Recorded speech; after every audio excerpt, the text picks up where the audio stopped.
In the name of God, who is the source of every blessing. Amen.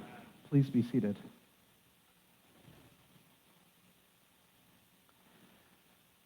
It seems like something of a cliche to read this gospel today. Today we're finishing up the formal part of our annual financial stewardship campaign and praying God's blessing on the commitments to our continued ministries that have been made. And in the midst of all of that, there is this gospel which recounts the familiar story of the Pharisees trying to entrap Jesus in a riddle of loyalty. They say to him, "We know your faith is pure. We know you love God. So in light of that pure, honest love, is it lawful to pay taxes to the emperor?" Here's the trap. A pure love of God would say that everything we have belongs to God. But if Jesus says that, he'd be breaking the law of the emperor. On the other hand, if he says it's okay to pay tribute to the emperor, then he's putting a little crack in the purity of his devotion to God. It almost sounds like the sort of questions and answers you might have heard this week in the Senate confirmation hearings. Politicians trying to craft questions and answers to further their agendas and to show the weaknesses of their opponents. But Jesus, in his way, turns the question back on them. Whose head is this? And whose title is imprinted on this coin? The Pharisees tell him, he tells the Pharisees it's the emperor's face and title. So Jesus says, "Give therefore to the emperor the things that are the emperor's, and to God the things that are God's." They're forced to question for themselves what is God's and what is the emperor's. He's able to answer truthfully, but without incriminating himself. Throughout my life, I've heard this story, as I expect most of you have, as a way of spurring people into generosity. Everything we have comes from God. So give to God the things that are God's. We talk about tithing, giving 10% of our income to the church as a standard for giving. But these words of Jesus seem to take it even farther than that. Give to God the things that are God's. And if everything is from God, then it follows that that's what we should give. Everything. It may not be a sustainable model for most of us, but it is biblical.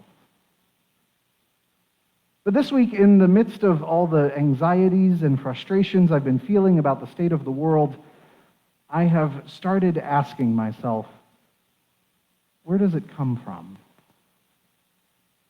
Or another way of saying that, whose is it? I've been watching the COVID infection rates rising and my concern along with it. Our bishop has been asking us to talk with our congregations to prepare for an eventual return to worship that happens entirely online, with no provisions for gathering in person. We're not there yet, but we've been asked to think about it and to mentally prepare ourselves for when we have to move back toward that. And it's not just that I worry about losing this little bit of normalcy we've been able to reclaim by getting together again. If you look at the infection rates in Europe, even despite the incredible measures that they've been taking for keeping folks safe, more than we have in many places. Even so, the second wave that's emerging there is, in many places, far more significant than the first one was. So I don't just worry about missing church, I worry about the impact it could have on us as a church family. There were some losses on the periphery of our congregation during the first wave, but as a church, we were pretty lucky. Most of us stayed safe. I worry that that won't be the case if infection rates come back even stronger than they were before. And I worry about the election. I worry that some folks won't play fairly. I worry that the will of the people won't be honored. I worry that our country will erupt into violence no matter how it turns out. But the thing I got from the gospel lesson this week wasn't financial stewardship, even though that's how this reading has been drilled into me for practically my whole life. Instead, I heard more about stewardship of the soul. The emperor in our context is that demanding little voice in the back of our heads. It's often fed by the news we read and the realities of our fractured common life, so I'm not saying it's not real, but it does stand in opposition to God. God is the God of love. God is the God of peace. God is the God of justice. Those are the things that last, the things that are truly important. And those are the things we should be giving to God. Anxiety and frustration, all that other stuff that comes from living in 2020, those things aren't from God. Those things that hold us back don't have the image of God imprinted upon them. I know we can't just let our struggles go. It's not as easy as just giving it back to the emperor.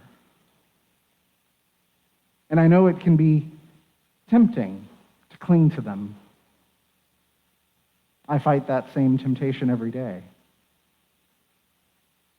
But we are called to practice hanging on to the things that are God's, not all those things that aren't of God. I can't wave a magic wand and make it happen for you. There's no pithy instruction I can give that will make it easy for you to let go of those things that aren't of God. And there seem to be so many more now than ever before.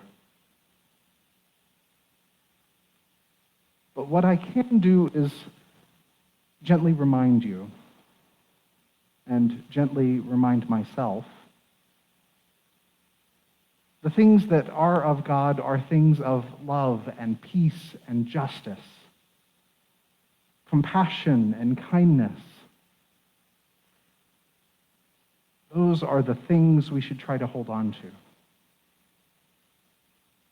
May we all find the way. Amen.